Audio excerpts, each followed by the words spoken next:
Bonsoir à tous, bienvenue au Méliès de Montreuil. Je vous présente dans un premier temps la réalisatrice et actrice Julie Davis.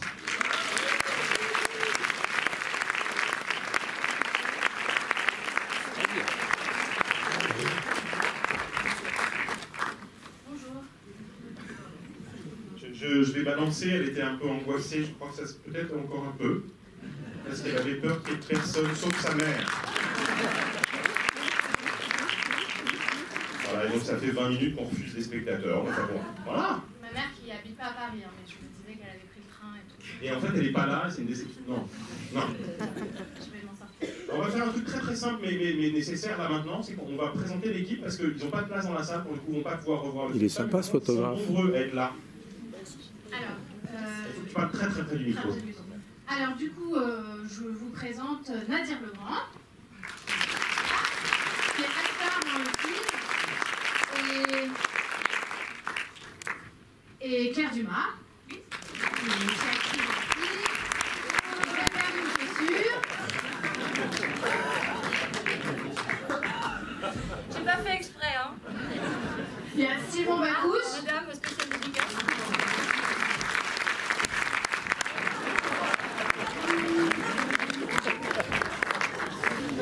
Les pieds nickel. Il y a Patrick Sobelman, Producteur. le producteur du film. Il y a Marie Larigui, la productrice du film. Il y a Émilie Camp, qui est actrice dans le film.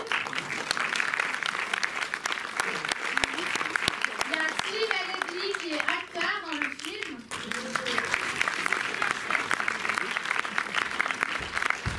Il y a Caroline Leloup, qui est script sur le film. Il y a Victor Sicard, qui est régisseur général sur le film. Si j'ai oublié quelqu'un, il se lève ou se taise à jamais. Ah, Boris, oui, bien sûr, C'est le levé. musicien du film, donc à moi.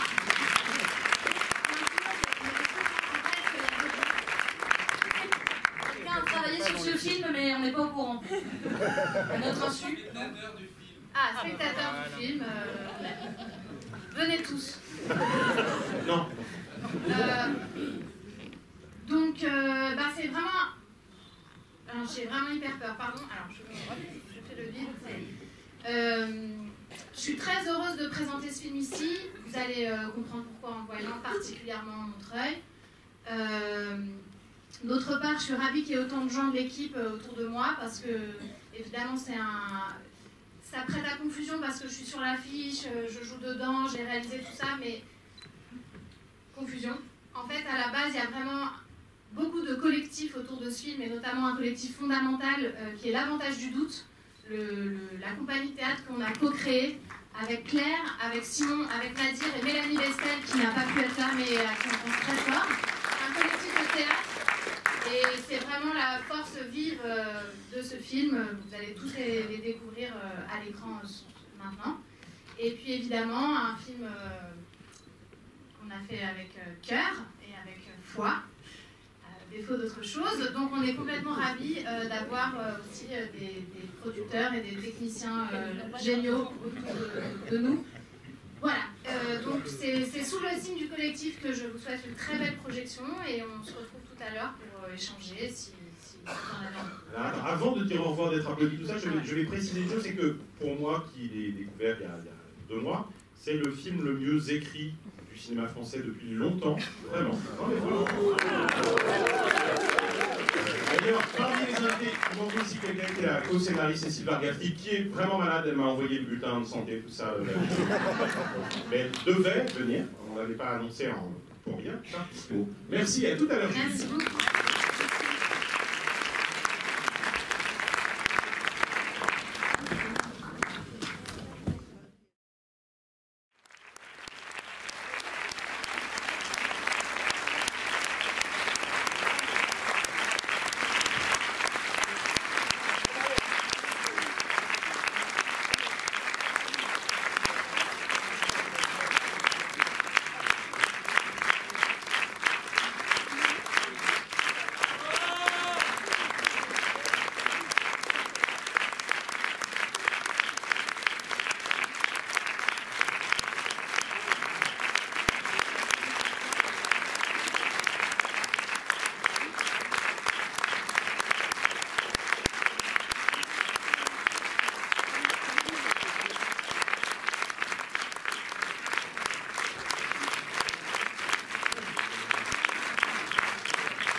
Judith Davis. Nadir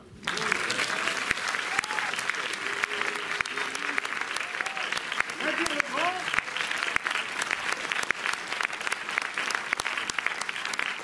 Claire Dumas. Et Simon Bacous.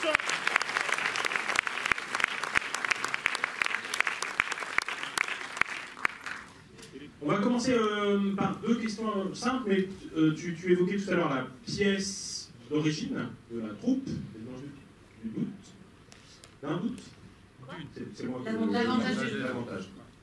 Non, et elle avait un titre un peu différent, puisque c'était un pluriel et pas un singulier. Et d'ailleurs, elle évoquait le personnage de Simon. Tout ce qui nous reste de la Révolution, c'est Simon. Qu'est-ce qui s'est déplacé dans ce passage du nous au jeu, pour le coup? La question du jeu et du nous étant quand même très très centrale, y compris dans le film maintenant. Du coup, qu'est-ce qui s'est inventé pour passer de l'un à l'autre? Voilà, ce sera la première question. En fait, quand on a créé la compagnie avec Nadir, Claire, Simon et Mélanie, il y a un peu plus de 10 ans, on s'est réunis sur la base de plusieurs choses. On avait envie d'être acteur, mais pas seulement interprète. On avait envie d'être acteur dans un sens plus large, moteur, actif en fait. Et on s'est dit, on n'a pas envie de monter des auteurs du répertoire ou pas du répertoire et d'essayer de voir ce qu'il y a de contemporain dans ce qu'ils écrivent, mais au contraire, on a envie de s'interroger sur ce qui nous met en colère, ce qui nous inspire, ce qui nous met en mouvement dans le monde d'aujourd'hui et enquêter et à partir de ça essayer d'en faire du théâtre, donc le mouvement inverse. Et du coup, on s'est improvisé comme ça, une troupe d'acteurs, mais aussi d'auteurs. Et comme cette façon de faire, donc déjà de se constituer en collectif, donc sans chef, partager la décision, partager la responsabilité du projet, partager toutes les étapes d'écriture de manière très empirique et inventer comme ça, vraiment sans hiérarchie ce qu'on allait faire, c'était déjà une manière de s'engager, une manière d'essayer de faire corps avec qui on est dans la vie, essayer de trouver une cohérence au moins à l'endroit où on travaille entre des choses en quoi on croit et puis notre manière de travailler et de faire partie de la société. À peu près, quoi. Enfin, oui. Chacun le dirait autrement, mais en gros c'est ça. Et du coup, le thème de l'engagement politique est devenu le thème du premier spectacle, presque comme un geste inaugural, quelque chose qui allait comme ça théoriser le fait même qu'on se constituait en collectif de cette manière-là. Et c'est devenu l'engagement politique à la lumière de 68, parce que dans notre groupe, il y avait Simon, et Simon il avait 18 ans en 68.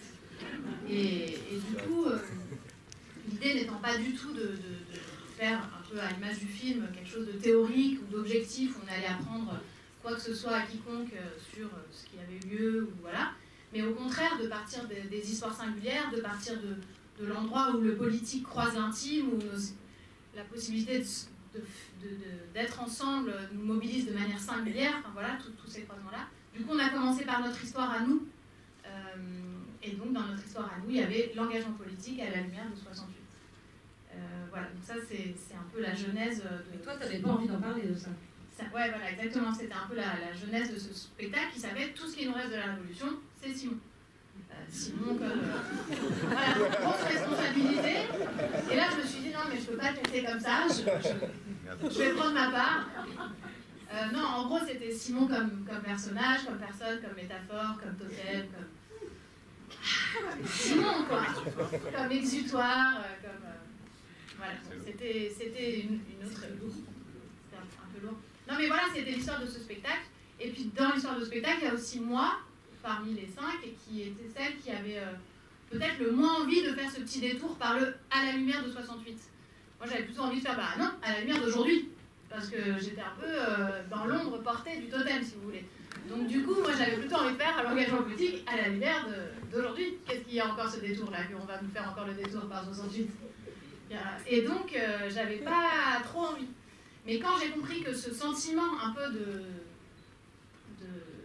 est-ce qu'on peut parler d'aujourd'hui, j'avais le droit d'en faire quelque chose dans la pièce, non seulement ça m'a libérée, parce que c'est ça aussi qu'on cultive au sein du groupe, un peu comme le collectif que vous avez découvert, ce goût d'assumer nos désaccords, d'assumer nos désaccords. Toujours dire 2 fois. Et quand on ne sait pas comment le dire autrement. Et dissensus des fois. Voilà, ça fait bien. Dissensus. Et donc en fait, non seulement ça m'avait libérée de pouvoir exprimer cet inconfort, de devoir passer par le passé, mais en fait, j'étais celle qui avait le plus besoin et le plus envie de continuer à creuser ce sillon-là. Et en parallèle du travail du collectif, on a fait 3 autres spectacles depuis, et ben j'ai commencé à écrire ce film qui était un passage au jeu, parce que pour nous, le théâtre, c'est vraiment le lieu du nous. Donc moi, j'avais envie de faire j'avais encore une balda un peu comme ça à cracher sur justement cet héritage intime et politique d'une certaine forme d'engagement qui s'est modifiée aussi avec la géométrie du monde qui a basculé au début des années 90. J'avais en fait vraiment envie de continuer à en parler, donc j'ai commencé à écrire ce film. Et là, tu es passé au jeu. Voilà. Donc c'est devenu Tout ce qui me reste de la Révolution, qui était un titre provisoire de travail et qui est resté. J'ai un peu d'eux, parce que tout à l'heure on évoquait Cécile Vargatig, elle t'a apporté quoi? Alors Cécile Vargatig, avec qui j'ai écrit le film, moi je ne savais pas du tout écrire des scénarios, donc elle m'a formée, elle a coupé. Elle m'a aidé à faire un scénario. Une formation scénario accéléré. Oui, elle t'a servi d'œil externe, enfin de regard externe. Alors, 2 mots sur Montreuil, comme ça. Non, parce que pas tellement sur la façon de citer la ville ou de la filmer, mais plutôt sur ce que ça représente dans le film, cette question-là de la continuité possible banlieue Paris, de cette fonction-là de travailler sur l'espace, et du coup de ce thème qui quand même paraît très très central, qui est la question de la reliaison, enfin, du fait de relier, qui pour le coup va bien au-delà des enjeux d'urbanisme. Effectivement, oui, c'est un film sur la reliaison, en tout cas sur la possibilité d'être avec, dont on est complètement coupé dans nos vies. Je veux dire, on organise l'isolement des gens les uns par rapport aux autres. Donc effectivement, le besoin d'être avec, le besoin de s'inscrire dans notre société dont on est privé, crée de la violence, crée de la souffrance pour ceux qui le savent et qui en ont conscience, et ceux qui ne diraient pas en ces termes parce qu'ils n'en ont pas peut-être la culture ou l'habitude, mais voilà, ça c'est un constat dont je suis sûre. C'est que la difficulté d'être avec ou d'être relié est à l'origine de beaucoup de souffrances.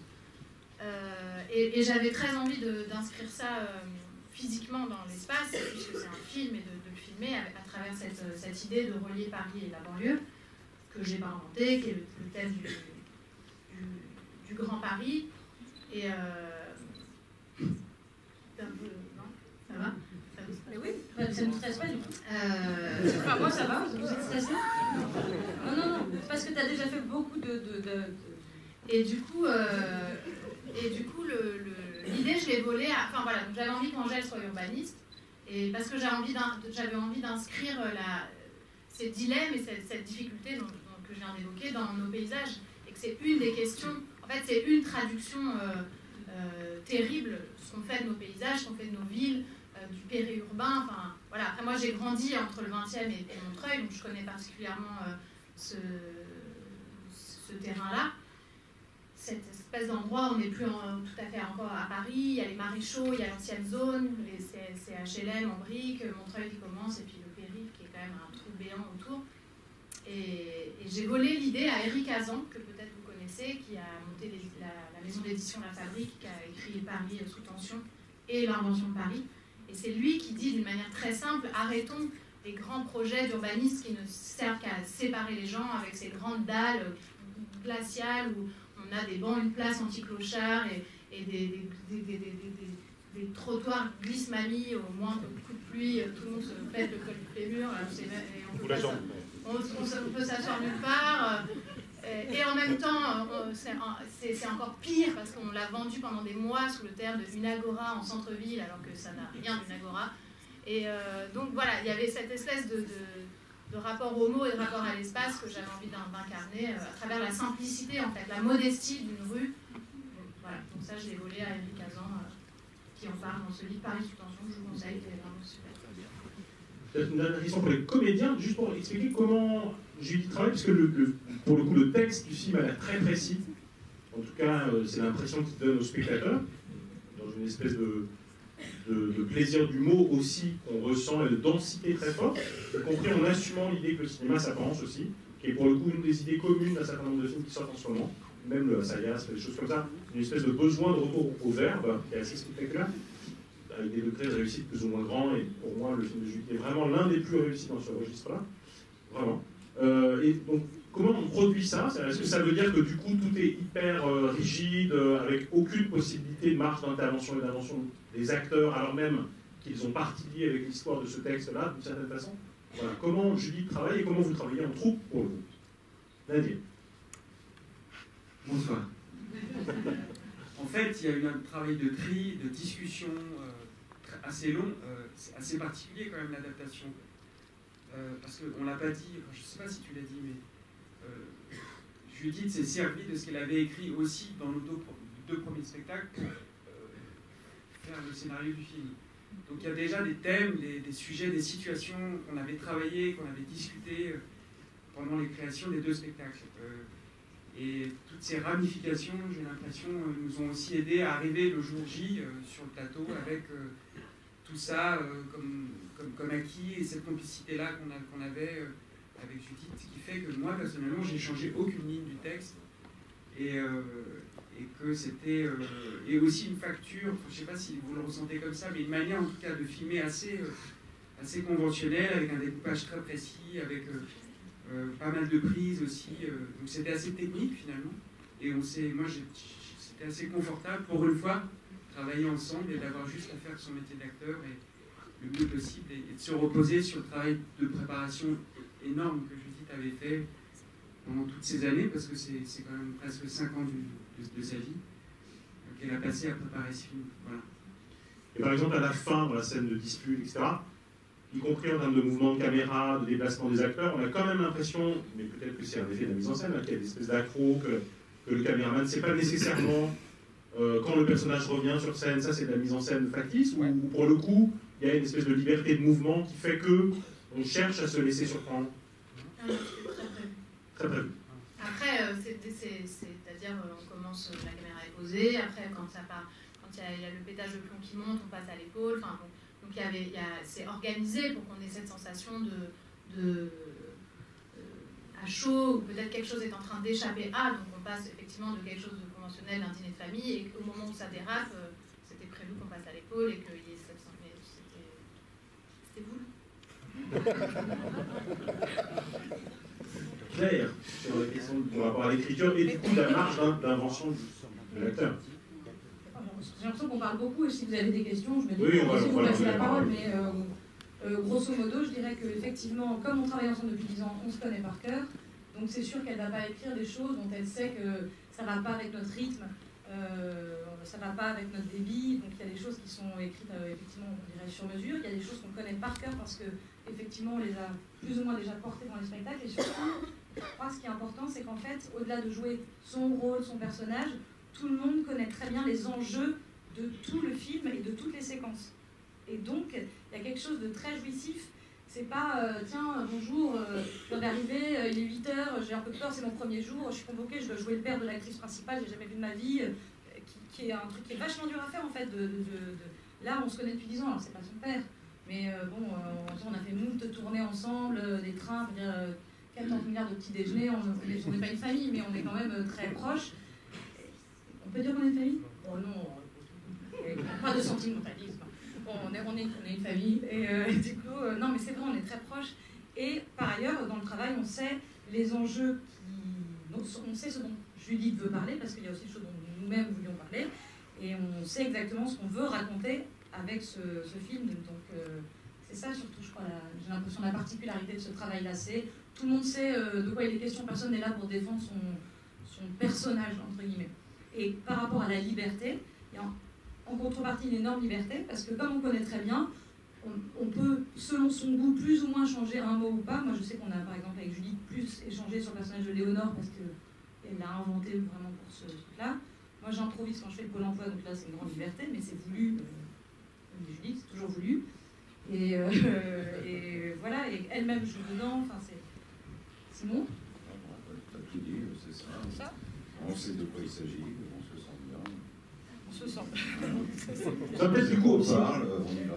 Peut-être un mot quand même du personnage, parce que pour le coup, il a une valeur, même si le titre ne l'inclut plus, il a une valeur un peu particulière, parce qu'il a une espèce de borne, quoi. C'est vraiment celui qui est resté jusqu'au bout fidèle, et qui n'a jamais trahi, qui n'a jamais été dans le renoncement. Donc il a une valeur singulière quand même dans l'éventail des... Il y a un côté louche aussi. Il y a un côté louche. Sombre. Il a un côté sombre, disons. Ouais. Il a fait quelque chose de pas très bien.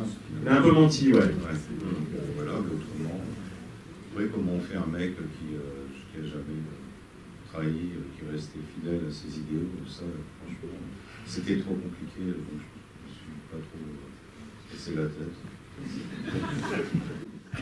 Allez, qui pose la première question ou première réaction? Ouais.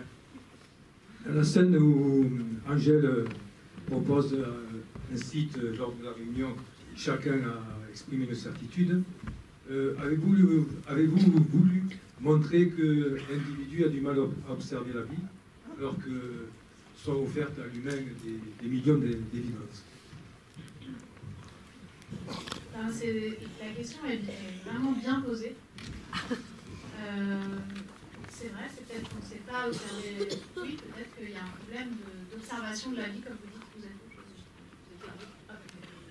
ouais. Non, cette séquence, là, c'est qui est un peu le cœur du film, où le collectif essaie de formuler quelque chose dont il serait sûr, enfin, chacun essaie de formuler ça. L'idée était comme avec l'écriture de ce collectif, c'est-à-dire essayer de passer par l'humour, de passer par... enfin, le film fait ça tout le temps, mais de passer par l'humour de ces situations où des gens essaient de reprendre la parole, de refaire circuler la parole, de ne pas avoir de chef.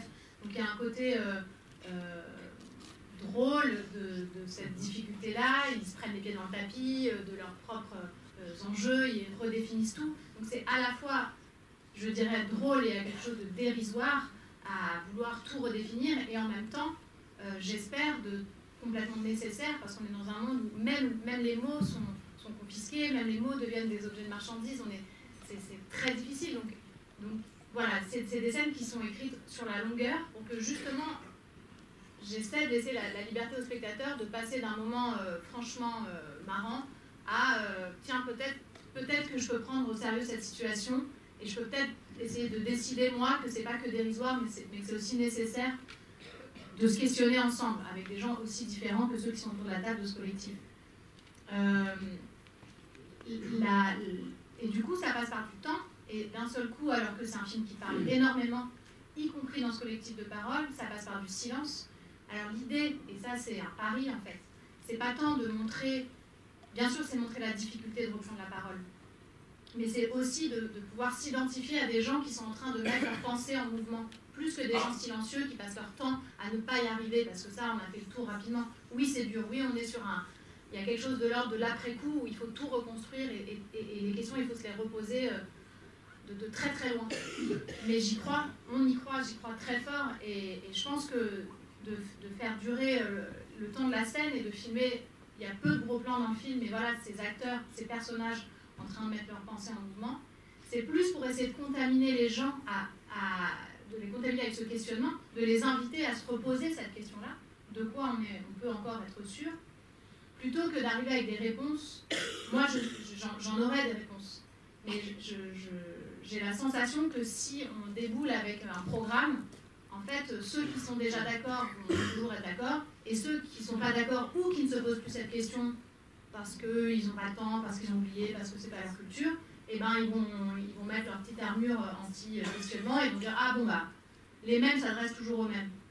Et du coup j'avais plutôt envie de passer par un partage de questions plutôt que par quelque chose de dogmatique en fait, qui est un peu l'écueil permanent que j'ai dû essayer d'éviter au fur et à mesure des séquences du film. Voilà, mais effectivement la manière dont vous posez la question, c'est intéressant parce que je pense qu'il y a un complexe, on a peur de reprendre la parole, parce qu'il y a un seul critère qui est devenu de plus en plus, au fil des années, le seul brandi comme ça matraqué par la société comme étant le seul valide, c'est celui de la rentabilité. Et à chaque fois qu'on essaie d'exprimer quelque chose qui ne rentre pas dans ce critère-là, ou qui ne peut pas être jugé par ce critère-là, parce qu'il y a une infinité d'affaires humaines qui ne peuvent pas être jugées par ce critère-là, toute la vie en société peut être concernée par ça, l'hôpital, la santé, l'éducation. Le critère de rentabilité ne peut pas en fait, analyser ce service-là. En fait, ça ne fonctionne pas. Mais on a oublié ça parce qu'on se sent du coup complètement, on opère une espèce d'autocensure qui mène à un silence. En tout cas, moi, je le ressens comme ça.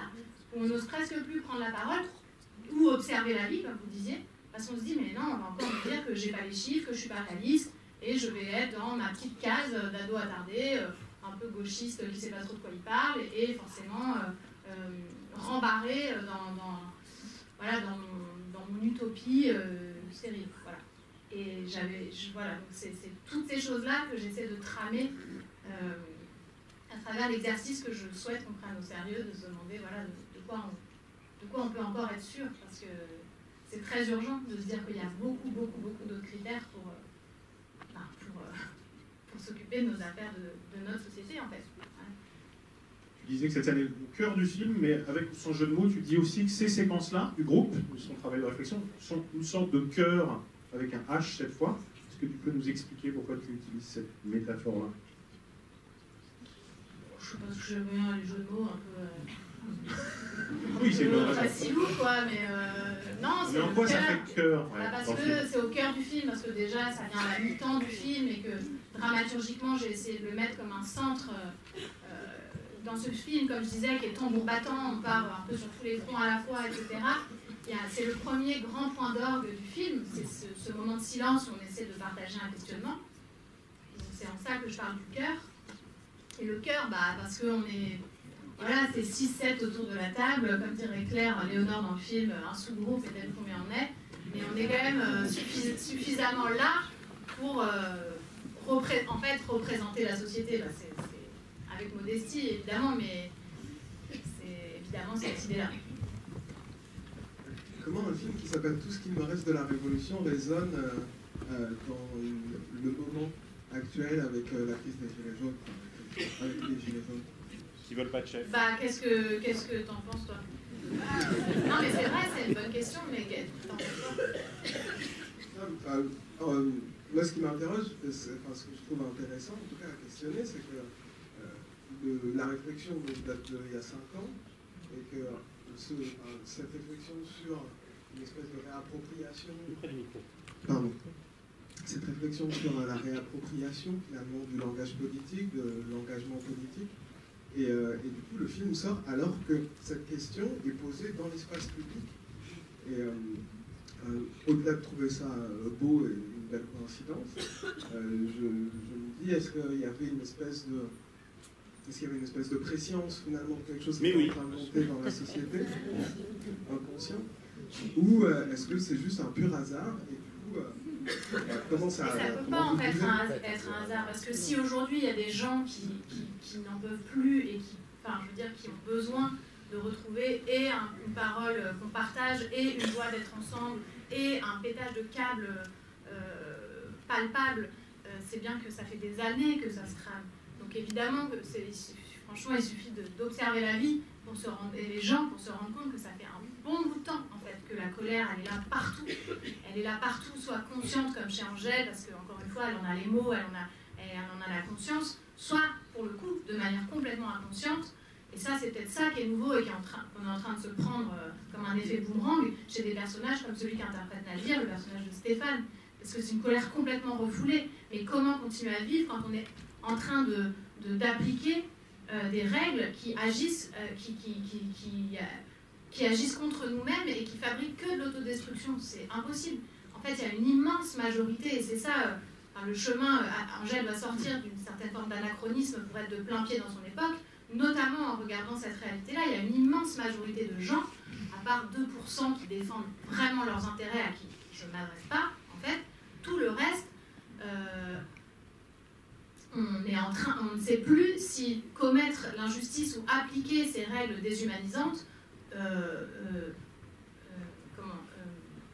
font du mal à ceux à qui on les applique ou à nous-mêmes. En fait, il y a une espèce de serpent qui se mord la queue, de servitude volontaire que j'essaie d'exprimer dans le film, parce qu'on est tous perdants. On est tous perdants. Quand tu passes la journée avant des connexions Internet à une grand-mère qui n'a pas d'ordinateur, pour le dire gentiment, tu ne peux pas rentrer chez toi, être content de toi, raconter ta journée de travail à tes enfants. En fait. Donc il y a quelque chose qui bug, il y a une disjonction, il y a une schizophrénie qui n'est pas possible à vivre.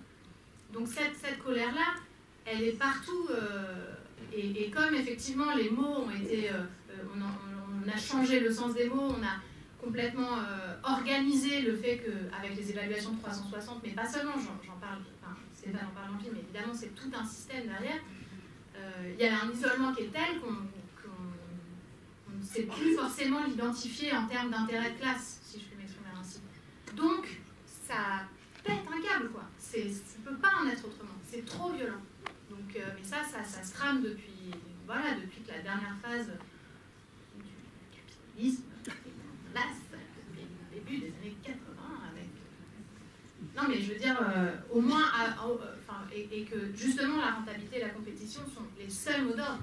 Au moins, l'Empire Ford, il fabriquait des voitures, ils avaient comme souci de faire des belles voitures. Ouais. Mais aujourd'hui, je veux dire, quand on en est à spéculer sur la dette d'un pays, je veux dire, la belle voiture, je sais pas, voilà quoi. Enfin, je veux dire, même si on se met dans cette logique-là, on est dans une phase, la phase actionnariale du capitalisme, peut fabriquer que ce qui est en train de se passer, pour le meilleur, j'espère, et pour le pire, attention, parce qu'effectivement, ça prend du temps de réfléchir à tout ça, comme vous en rendez compte avec les phrases qui n'ont jamais de point. Et ce temps infini que j'ai, ce soin que j'ai à avoir une pensée précise, néanmoins longue et un petit peu... Et aussi, c'est là qu'on s'aperçoit que Judith, le personnage...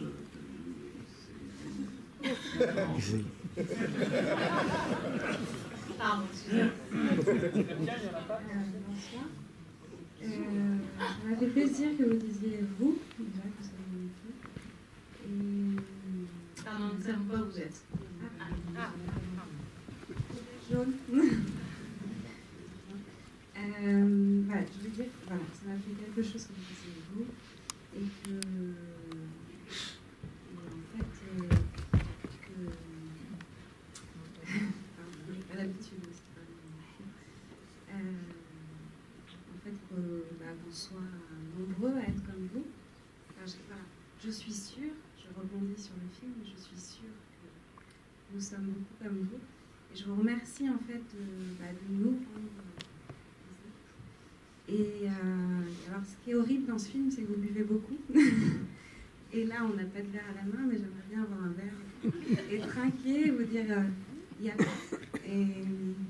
Et puis, il y a une chose aussi, parce que c'était tellement beau, puisque c'était le paysage où la maman habite. Et il y a une chose qui m'a beaucoup touchée, c'est quand le nom du personnage qui dit « Ah, sur les sapins, il y a des bourgeons, des vieux sapins. » Léonore. Oui. Et j'ai trouvé ça très beau parce que je pense que voilà, ça concerne tout le monde. En fait. Elle dit... Tu te souviens de la phrase, Claire? Non. Tu as vu le vers sur le... Non, tu as vu que la script est là. Et on peut dire que la script a fait des blagues pendant tout le tournage sur cette phrase. T'as vu le vers sur les petites feuilles très tendres en haut de l'arbre. C'est comme si un vieillard de 95 ans avait des enfants. Et elle me disait, mais on est sûr qu'on va la garder cette phrase? J'ai dit oui, on a mis tout au tournage, j'étais là. En tout cas, pour moi, oui. Donc merci de l'avoir noté. C'est une grande victoire pour moi. C'est une grande victoire personnelle. Merci. Oui, effectivement, merci pour votre retour en tout cas. Merci Merci beaucoup. pour votre film, un film d'amour finalement, d'amour de la liberté, d'amour de l'amour, d'amour de la vie. Moi, ça m'a fait penser à des choses qui me semblent importantes aujourd'hui. La première, c'est que vous êtes l'exemple d'un collectif où chacun a sa place, d'un collectif créatif qui vit sa liberté pleinement. C'est difficile, mais ça va tellement à l'encontre du schéma en cours ordinaire, on va dire, de l'atomisation des esprits, de la séparation des comportements, etc., que le film nous le montre, nous l'indique. Il n'y a pas d'ambiguïté. Ça se voit, c'est sur l'écran. La deuxième chose que j'avais envie de dire, c'est que on a souvent une représentation un peu approximative de comment la liberté circule entre les époques, comment la créativité circule entre les époques. On a souvent dit que oui, la Commune c'est bien, mais ils ont été fusillés. On a dit oui, 68, mais 68, ça s'est terminé. Ça s'est terminé dans le marketing. On a dit oui, mais 83, bah, ça n'a pas marché. Oui, on a dit mais 95, ça n'a pas marché non plus. Nuit debout, ça n'a pas marché non plus. Voyez? Mais en fait, de Nuit debout aux Gilets jaunes, de la Commune à Nuit debout, il y a tout un fil que la société ne perd pas. Il y a toujours des gens pour tenir le fil. Et je crois que c'est comme ça qu'il faut interpréter ce surgissement qui vient de nulle part des Gilets jaunes, comme c'était ce surgissement qui ne venait de nulle part de Nuit debout. Il y a beaucoup d'analogies et de grandes différences entre Nuit debout et les Gilets jaunes. Mais enfin, il n'y a pas de génération spontanée. Voilà, c'est ça que je voulais dire. Merci.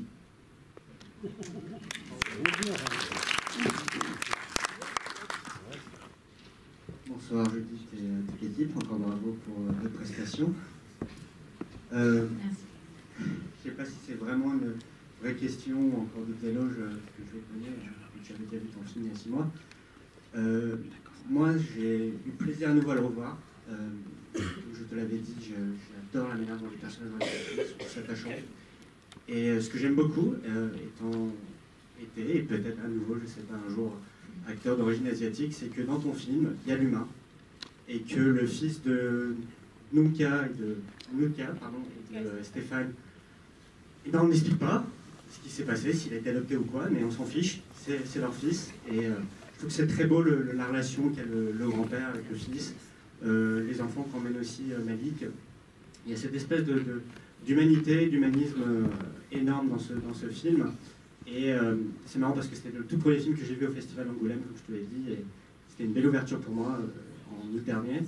Et j'avais juste une petite peur, c'était par rapport au thème du communisme, d'origine étant cambodgienne. D'origine cambodgienne, en fait, ma famille a fui le Cambodge à cause du communisme. Et je me dis, est-ce que ça va me donner des boutons, en fait? Et en fait, non. Ça va au-delà de la conviction politique. Ça va jusqu'à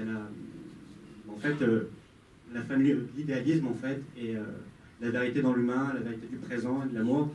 Et je veux juste te remercier pour ça. Merci, on va prendre une toute dernière. Il faut voir Funan de Donido, par exemple, sur la question du camp. J'ai vu 4 mois. Ah ben voilà. Mais je dis ça pour tout le monde, hein, parce que c'est vraiment un film formidable qui sort en mars. On prend la vraie dernière.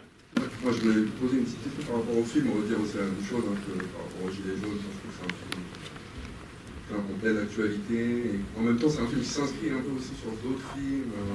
Le film, on n'a pas tous eu la chance d'avoir des parents communistes ou des films de ce genre-là, un peu sur le passage de génération, vous voyez ce que je veux dire. Et du coup, je me posais une question vraiment par rapport au scénario, par rapport à l'écriture. Les acteurs sont géniaux, la scène est très forte. Mais en même temps, il n'y a pas d'explication avec la mère, qui est un peu comme une, je ne sais pas comment tu l'as imaginé, une espèce d'allégorie aussi de la Révolution, une très belle femme aussi. Et pourquoi ce choix? Il n'y a pas le moment qu'elles passent toutes les deux, elles ne parlent pas. Est-ce que c'est volontaire qu'elles soient un peu... Tout est volontaire. Mais on se dit que j'aurais pu avoir... C'est bien aussi d'être positif. Ça rejoint ce que tu disais sur les silences, sur la mi-temps. Alors on ne va pas régler nos comptes. Mais dans cette intrigue, on pourrait imaginer que ça va se passer. On règle un peu nos comptes de génération. Il y a quelque chose de vital pour Angèle, c'est de pouvoir passer par un moment de silence déjà. Elle est stupéfaite de l'histoire qui est en train de devenir la sienne, donc elle est abasourdie, elle passe par un moment de silence qui lui permet enfin de voir les autres, notamment ceux qui sont le plus proches d'elle, à savoir sa sœur et son beau-frère, et de les voir non pas dans leur cliché, mais dans leur réalité complexe, qui correspond pour moi à celle de l'époque. Après, le film, c'est une quête politique qui devient une quête personnelle, parce que les choses sont liées, l'intime et le politique, en fait. Et c'est aussi de ça dont j'avais besoin de parler, peut-être contrairement à un engagement politique qu'on embrassait totalement et qui était toujours au-delà de l'amour, de la famille, peut-être même de la fraternité la plus simple, d'un dîner entre amis. Voilà, il y avait toujours au-dessus de ça, il y avait la cause. Et il y a quelque chose de sérieux et de peu incarné finalement, à la fois très fort, dont moi j'ai hérité, mais aussi un problème d'incarnation. Et tout allait se régler avec l'horizon révolutionnaire, que ce soit la question des femmes, la question de l'homosexualité, tout était inclus en fait, j'ai envie de dire. Moi j'avais besoin de raconter une possibilité de s'engager qui s'incarne et qui sans complexe, sans que ça soit une honte en fait, et de passer d'un engagement politique qui soit aussi un engagement humain. Mais mon idée n'est pas de s'arrêter à ça, n'est pas de dire et voilà, en fait, tout est résolu dans la famille, qui est elle-même une question aujourd'hui qui ne se questionne pas sur comment faire famille, encore plus quand on a milité contre la famille comme valeur bourgeoise, etc., etc. Je ne reviens pas là-dessus, mais l'idée n'était pas de dire voilà, cette quête s'arrête sur des retrouvailles, on va dire psychologiques. Les retrouvailles de Angèle et sa mère, elles se font. Il y a des scènes qui la racontent, notamment elle décide enfin de lâcher quelque chose en s'allongeant sur ce rocher. Donc pour moi, c'est la promesse de retrouvailles ou de trouvailles en fait, parce qu'elles ne se connaissent pas, futures, qui appartiennent au futur des personnages.